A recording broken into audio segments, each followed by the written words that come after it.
Hello, I'm Annette Young and welcome to the 51%, a show about women reshaping our world. Now, as you can see behind me, it's Fashion Week here in Paris, so we're asking that question, is feminism and fashion an oxymoron?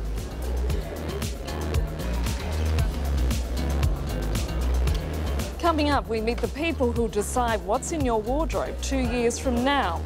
Also, we talk about the psychology of fashion with journalist Jessica Michault. And with that in mind, why do so many of us still persevere in wearing stilettos?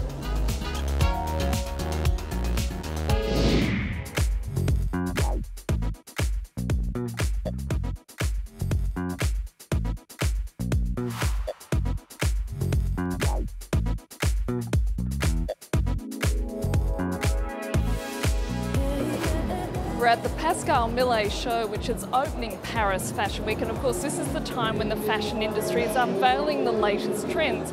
But what do they do in order to entice women to spend money? And more importantly, are they giving women what they really want? Our reporter Claire Williams went to find out. You'll see this deep red everywhere in 2016, as well as this floor-length loose trench coat.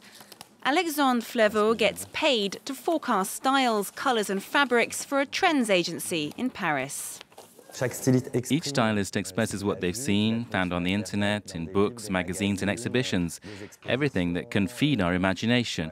And then that's all put together so we can bring out the key ideas. We're all stylists, creators. Our imaginations feed off the same things, and particular colours emerge. These books are filled with his team's predictions. Fashion houses pay over 2,000 euros for a copy. We'll have to wait and see if we all fall in love with that deep red. But the agency did successfully predict sneakers would come back into fashion. Last month, Printemps department store opened a sneakers section, a shopping experience they've made into a sugar rush. One pair just isn't enough. It's a space where the customer isn't a cake shop. It's kind of like loving sweet food and generosity. It's almost like an addiction. You buy one pair, and then you can end up leaving with 3 pairs, and I'm barely exaggerating. Benoît Lemaillet's job is to create eye-catching displays. This one is hard to miss. He knows which psychological buttons to push. He's designed a surreal pop-up store where women feel like spending money.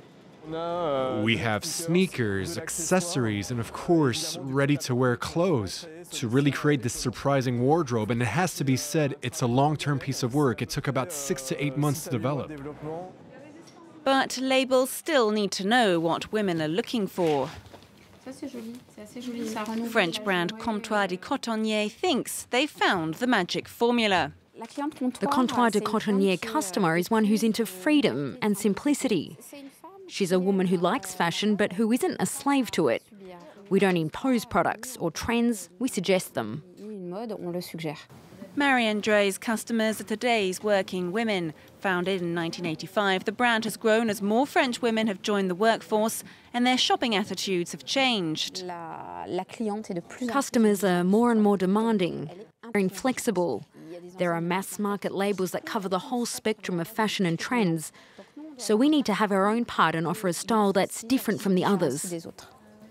Labels have little choice then but to recognise the power balance between customers and the industry has shifted. Women are driving fashion. They'll only buy what they want to wear. Claire Williams with that report, and as you saw there, fashion of course is indeed big business, and just behind me in this building a group of young French designers Devasté are preparing to show their latest collection to that very important person, the fashion buyer. Joining me now to have a look at their clothes is the editor of Now Fashion, Jessica Michault. Jessica, hello. Hey. Shall we go in and have a look? Absolutely.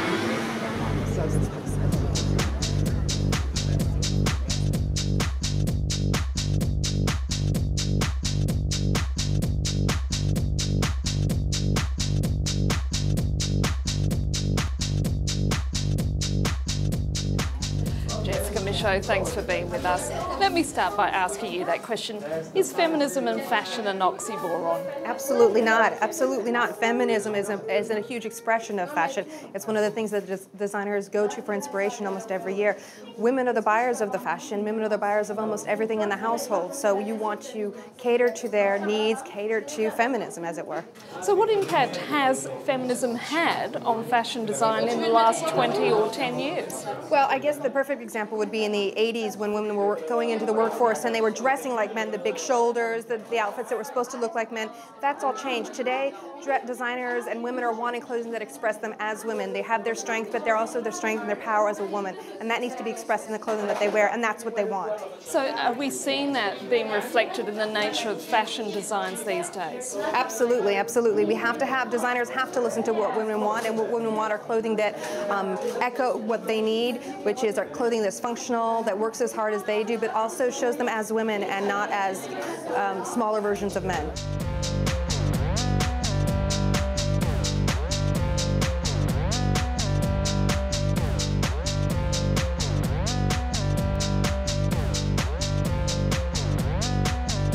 But the reality is, most of the leading designers are still men. Why is that? That's a very good question. Thankfully, there are more and more women coming up through the ranks, and we're seeing this disparity coming into a bit more equality as the years go on. There's a generation of older designers that are going to be probably leaving us the next few years, and hopefully we're seeing more and more women coming up and expressing what women want from a woman. And those collections, I have to say, are some of the better ones, the ones that are from women. And how do they differ from, collections offered by men? I think organically a woman understands, I'm thinking of Jessica Michault here, what she does with her collections is that she actually puts on every single piece and she tries it and she sees how she feels in her own body in the collection. And I'm sorry, but unless you're Marc Jacobs, who does like to wear a dress every once in a while, most men don't try on the clothing for women that they design. Jessica Michault will be back with you in a moment. Now, when it comes to the ultimate fashion accessory, nothing screams more than aesthetics over practicality than a pair of stiletto heels. Anybody who's worn them can attest to the fact that at some point in time you're going to suffer from blisters, leg or back pain. So why, oh why, do we still persevere in wearing them? There's no denying that high heels are everywhere. Longer legs, smaller feet, straighter back and increased sex appeal. Just some of the reasons these women, like 3,000 other Parisians, have enrolled at the High Heel Academy in the French capital. Promising confidence and elegance, teachers here are on hand to dispense practical advice about perfecting that elusive catwalk sachet.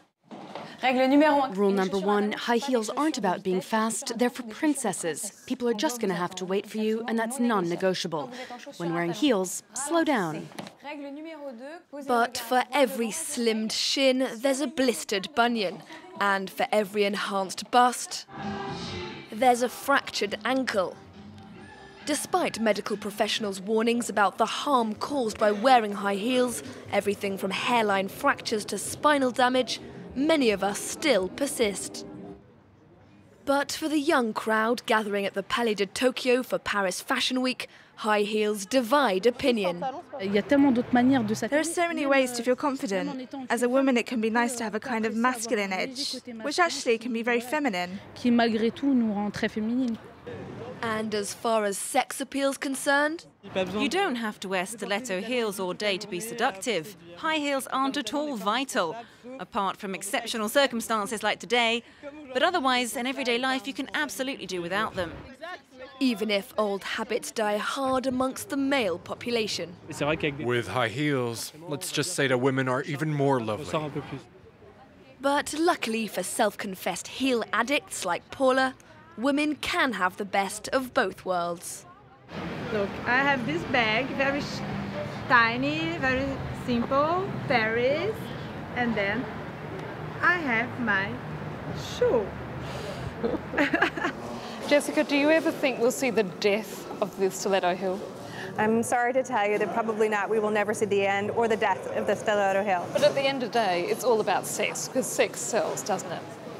Yes, but the power of the stiletto You can turn it on, women like to turn it on its head and bring the power back to themselves. I mean, there's nothing like a woman in a stiletto heel, and they control that power, they own that power. Now, do you wear stiletto heels? Unfortunately not, just because I have to run from one show to the other and I need to have some heels that'll get me there fast. As sexy as they are, I have to be able to run, so. Probably says it all. Thank you very much, Jessica. Now, if you want to give us some feedback in regards to what you've just seen, you can head to our Facebook page. That's France24, full stop, the 51%, or do send us a tweet at _51%. Thanks for your feedback so far, and please keep those comments rolling in. Until our next program, bye for now.